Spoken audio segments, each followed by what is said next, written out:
Hello and welcome back to Premier League Predictions, the show which does what it says on the tin. We're here for Gameweek 27 of the 23-24 Premier League season to once again predict another 10 fixtures of this Premier League campaign. Got some big games this weekend. We've got no blanks for a change, which is nice, of course, to return to a full game week. So without further ado, let's get right into it. We'll start with the Saturday morning and no 12:30 kickoff. Very depressing times, but we do have a 3 o'clock kickoff. We've got loads of 3 o'clock kickoffs this weekend, and the first of which is Brentford versus Chelsea.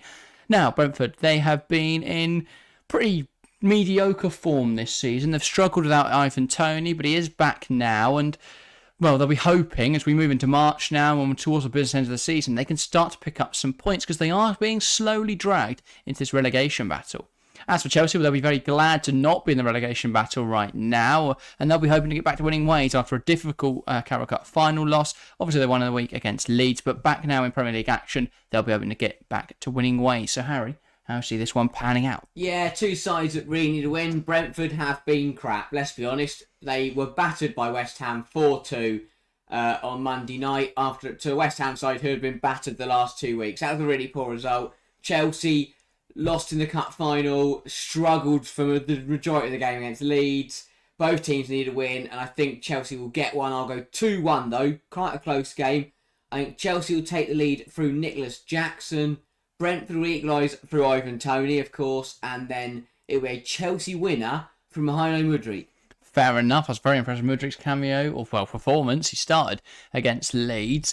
You've absolutely nabbed my prediction there, so I'm going to change up a little bit and I'll go 2-0 Chelsea. Might be a little bold predicting a clean sheet, but equally Robert Sanchez won't be in goal. So we hope. If it is, I'll go 5-0 Brentford. But put Petrovic back in between the sticks, I don't think we'll concede. So I'll say 2-0 Chelsea, and it'll be goals from Cole Palmer. I think he needs a goal. Wasn't very good, I don't think, in the Carabao Cup final, especially for the first 70 minutes. He came alive right at the end of regulation time. Then we're missing again in extra time. So I think he needs a goal. And I will then say, well, I'm tempted to go Mudryk and continue this Mihajlo Mudryk praise. I'm going to go for Nicholas Jackson. I thought his goal against Leeds was very well taken, and I think he will take confidence from that and score another one here away at the Bees. Up next, it's Everton versus West Ham. Two sides who've had real ups and downs this season. Obviously, Everton have had the bigger downs with the points deductions, but they have had an up recently of that deduction being reduced.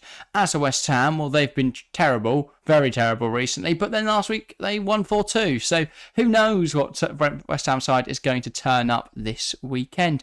Everton, they're getting dragged into the relegation zone at the moment. Obviously, if they are rumoured to get more points deductions for their FFP this season, so they are in a spot bother. They desperately need points. As for West Ham, well, if they want any shot at Europe, I think a win here is mandatory. Harry, how do you see this one playing out? Yeah, no, both sides will be pretty positive feeling right now in both camps. Big win for West Ham. Big news for Everton with the reduction of the points deduction. Bit of rhyming I was going to say M&M's so here. I will go, both teams are positive, a stalemate at 0-0. Oh, well, that's very boring. I will say, I think West Ham are the strongest side here, I have to be honest. Sorry, Toffees fans. I will go for a 3-1 West Ham win. I think Everton's goal will come from Dwight McNeil. I think he's been quite decent this season, gone under the radar, and, well, usually assisting goals to either Michael Keane or James Tarkowski. This one will get one of his own. I think he'll put a cross into the box. It'll be misjudged by all the West Ham defenders and sail in. Much like most of West Ham's much like most of the goals West Ham concede this season, a bit shit. And then for Everton, for West Ham, for their 3 goals, I'll say James Ward-Prowse, because I've had him in FPL for about 10 weeks now. He's done nothing. Yeah. So free kick, James Ward-Prowse, goal. Then he's going to set up Nayef Aguerd, who's finally going to score a header. And then I'll go Jared Bowen, who scored a hat-trick last week. And I think I'll continue that form. So 3-1 win for the Hammers. Up next, it's Fulham versus Brighton.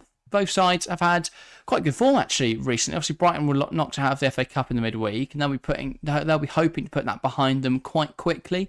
As for Fulham, well, they were quite good against Manchester United at the weekend. They beat them. So can they take form on that and get another win here against a Brighton side who have been a little bit shaky at times this season?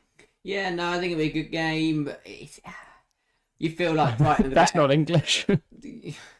You feel like Brighton are a better side on paper, and I'm going to go for them because I can't really call it. I will go for a very slim 1-0 victory to the Seagulls, and it will be a goal courtesy of Simon Adingra. Fair enough. You definitely don't have him in FPL. No, I don't. Because Oh, he's yeah, free last week. brilliant. Anyway, Fulham, very good last weekend.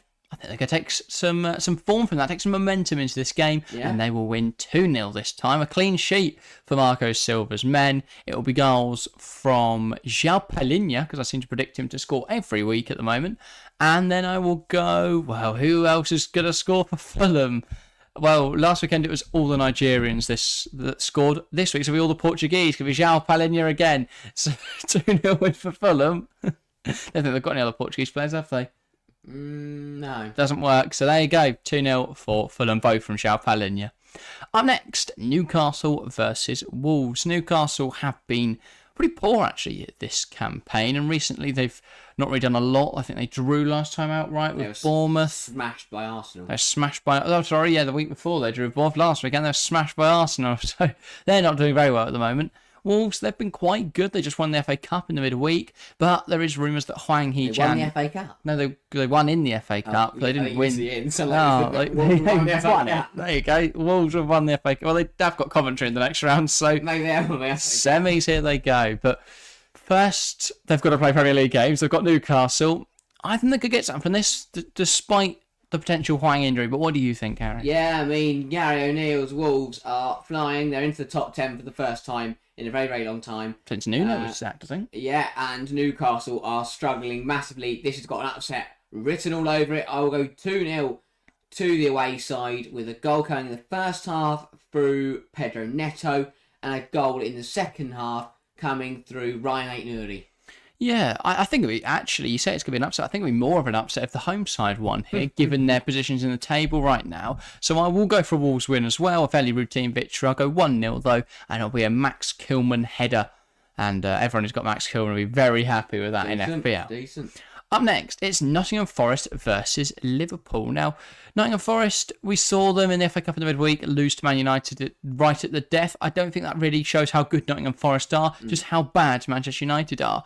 As for Liverpool, they haven't got any senior players anymore, but their kids are very good, so they should still be all right. They travel away here to a Nottingham Forest side who have been somewhat shaky this season. They're currently on the edge of the relegation zone, and a loss here could be damning, really, with Luton Town hot on their heels. Liverpool, they need to keep winning because there's no room. This title race is as tight as it could be. They've got to keep winning. Will they get that win, Harry, or not? Yeah, no, it was a Dan's double and a third goal from someone else that really helped Liverpool in the midweek. And I think, again, they can call on the youngsters in a game like this to provide a good performance. I will go 3-0 to Liverpool. I think... Oh, who will I go for? I will go Cody Gakpo, make it 1-0. Fair enough. 2-0 from... who is fit? McAllister. Is he fit? No, he's not. Well, he didn't play in the midweek. But he did play in the cup final. McAllister 2-0. And then 3-0, I'll go Jayden Downs from the bench. Fair enough. Yeah, Liverpool haven't got a lot of players, as you say, at the moment. I think they're going to get two headed goals. I think it's going to be one for Van Dijk and one for Ibrahima Konate because they've got very good centre-halves in the air and they don't have many fit attackers at the moment. So I think they may rely on their defenders to get them over the line in this one. However, there's not many defenders you want to rely on more heavily for goals than Virgil van Dijk and Ibrahima Konate. Up next, it's Tottenham versus Crystal Palace. Tottenham have been really, really bad recently, so they could do with changing that and no one's fast. talking about it because there's other teams that have been doing worse. Exactly, they've been getting away with that, but they lost to Wolves recently. Who they play last weekend? No, not Palace. They played Palace here, so that couldn't have happened. I don't remember if Tottenham played last weekend, but they've not been very good recently, so they do need to change that. Oh, they didn't play, did they? Oh, of course not. That's why they didn't play. That's why they didn't lose last weekend because they didn't play anyone. But yeah, lost to Wolves 2 weeks ago. And they've got a Crystal Palace side here who looked really good in Glasner's first game. So potentially an upset could be on the cards again. What do you think, Harry? Yeah, maybe. Ollie Glasner's Eagle Army flying last week in his first game against Burnley. I reckon it's a new tongue twister. Yeah. I think they could cause a real shock here if Tottenham aren't up to scratch. I think they will be, but not completely. So I'm going to go for a 2-2 draw. I think Crystal Palace will take the lead through Joachim Anderson from a corner. Then Tottenham will level up through Timo Werner. Then Tottenham will take the lead through Son. And then Son's fit in it, yeah. He will be back, yes. And then Crystal Palace will equalise at the death through Jordan Ayew. Fair enough. I like it. I like it a lot. I am going to go... You know what? A lot of people going, oh, is that Crystal Palace performance a fluke? Maybe they aren't as good as that. They're wrong. You're all wrong. Crystal Palace 4, Tottenham 1.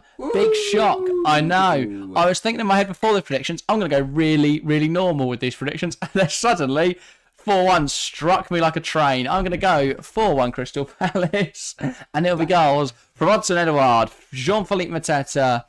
It's on the same pitch. One in the first half, one at the end of the game. Matthias França, because no one else is fit. And I'll go for Joel Ward, and he won't mean to do it. It'll sort of like falling at him or something. He doesn't even... He plays in the back three now, if he plays at all. So, won't be him. Munoz. I think that's his name. The right wing back. He does loads of running. So, I'm a big fan of him. And then for Tottenham, I'll say Son. So, at least I get some FPL points if I do end up transferring him in. Up next, it is Luton Town versus Aston Villa. One of the toughest places to go in the Premier League is Kenilworth Road, unless your name is Erling Braut and Haaland. But for Aston Villa, well, they shouldn't have any troubles here in theory. They're a very good side. Ollie Watkins has been flying this season. Villa have been flying this season. At one point, people were saying they're going to win the league. Those people were us, but they're not going to do that anymore, but they could still get Champions League football. As for Luton Town, well, they were plodding along rather nicely. Then Everton got their points given back to them, and now they're back in the relegation zone, 4 points off Forest. Points are going to be crucial for Luton Town soon. They have to get closer to Forest to make that a close battle. So today is a day to do that. Can they get a result against Villa, or are Villa too strong? Yeah, I think it'll be a decent game, especially the fact it's at Kenilworth Road. Luton, a bit of a weird one in the midweek, because you think going 3-0 down in 40 minutes was terrible. And then they got it back to 3-2 and played some really nice football. And then they lost 6. I don't know what happened in that game. One moment they played phenomenally. Haaland and De Bruyne happened. Crazy. Villa, as you say, kind of been going at it, doing a bit decently, chipping away. They're still in the top 4. They're still doing really well. And I think they are going to get a win here. I will go 1-0 to Aston Villa. And it'll be a single goal scored by Ollie Watkins. But very much towards the end of the game, manages just to bully his defender off and beat Kaminsky. No, if there's anything Ollie Watkins is not going to do against Luton Town, it's bully a defender off. Luton Town defenders, very strong, unless your name is Erling Braut Haaland. So, Luton, I think they're going to win, because I'm biased and I want to see Luton stay up. So I'm going to say Luton Town 2, Aston Villa 1. It'll be a goal from Carlton Morris on the spot. I think it's going to bounce up and hit Diego Carson in the hand. They'll be outrageous whether it's a penalty or not. And Kesey will be on there going, oh, it's not a penalty. But it would be given. And Carlton Morris tucks it away well, despite Emi Martinez's best attempts. Then it will be I'll say Ross Barkley just to smash one at the top corner from like the halfway line. Not that far, like the edge of the box. And then Aston Villa, slightly. Then Aston Villa will get a late consolation through Tyrone Mings. No, he's very injured. Alex Moreno will score. And then he'll be very happy. Fair enough. So yeah, big 2-1 win for Luton Town. It'll be all a Villa trying to get a goal at the end, and they won't. Love it. On to the Sunday fixtures then, and we crash back down to normality with my predictions after those 2 wild ones for Burnley versus Bournemouth. Turf Moor hasn't been a very happy place to be this season for Burnley fans, as they've been treated to some pretty bad football and not many wins. Could they get something here against Bournemouth, who at one point were relegation candidates, now look more likely to go to Europe, with Anthony Areola being hailed as a god? But they do need to start winning, because they haven't really done that recently. As for, I said both Burnley and Bournemouth, so Harry, what do you expect? Yeah, this is a type of game that could put Company under a lot of pressure, and I think it will, and I'm expecting a lot of booing at full time after a 5-0 thrashing from Bournemouth. I think they'll score 3 in the first, 2 in the second, with a Dom Solanke hat-trick, a goal for Antoine Semenyo, and then the 5th to come courtesy of... this is a tough one. Who's going to score for Bournemouth? Who's going to get the 5th? I will go Metham from a corner. Fair enough. I am not going to agree with you with 5, because Dom Solanke might be injured. But with injury comes opportunity. Enes Ünal will start for Bournemouth in this game, and he'll get a goal within 2 minutes, and it'll be incredible. And then that will be it. Nothing else is going to happen for 88 minutes. 1-0 Bournemouth. Lovely win for the Cherries. Okay. I know, everyone's really excited for that one. You know, it's early goal and nothing. Up next, it's the Manchester Derby. We're not going to predict it here, though, because we are live. Join us from 5:15. Not 5:15, that'll be over by then. Well, could be closing. So join us at 3:15 if you want to actually watch the game and not just us finishing off. So, yeah, join us there. Should be a good game. Manchester City, fun. Man United, I think, I was going to say, we don't predict it here, but if you want a spoiler, United aren't going to score any goals and City are probably going to get 6. So join us there. On to the Monday night then, and it's going to be another funny game because you've got another terrible team against another terrible team called United against another title candidate. It is Sheffield United versus Arsenal. Sheffield United are bottom of the Premier League, and they are one of the worst teams we've ever seen in the Premier League. They host an Arsenal side who have been incredible. They keep scoring lots of goals. They scored 4 against Newcastle, and they're actually all right. So how many will they get against Sheffield United? Harry, what do you think? Yeah, Arsenal have been scoring goals for fun at the moment, and Sheffield United are currently on course to concede over 100 come the end of this season. Are Arsenal going to help them with that? I'm still thinking of how many. I'm going to go Arsenal 7, Sheffield United 7 heaven. 6. 6. Arsenal 6, Sheffield United. Julian 0. Dix. I will go double for Saka, goal for Havertz, goal for Martinelli. That is 4. Then a goal for Saliba, and then a 6th goal coming from Declan Rice. Fair enough. I'm going to go slightly more modest with my prediction, and I'm going to say 3-0 Arsenal. 3? It'll be a Saka goal, a Saka 3? goal, and another Saka goal. He scores a hat-trick against Sheffield United. I could go for mental, like 7. I'm not. I'm going to be nice and safe. He's world class. Well, maybe We that. like to know 12:30. No Rio, no party. Game week's over. So yeah, 8 o'clock on the Monday should be a good one. Big 3-0 win, I think, for Arsenal. But that's everything for this week. Make sure to join us on the live stream. We're live on Sunday for Man City, Man United. And if you love the women's game, head on over to our other channel, the Women's Football Chat, where we'll be live for Arsenal versus Tottenham at 12:15. So it should be good. Very good Sunday, a double up for us across the 2 channels. Very, very excited for it. But that is everything. There'll be a video. If you want to keep watching our content, there'll be a video covering Harry's face right now. So give it a click. We're talking about Mbappe and why his move to Real Madrid might not be the best thing. Might be the best thing. Who knows? Click the video to find out. That's everything from us today. Thank you guys very much for watching. And we'll see you next time. See ya.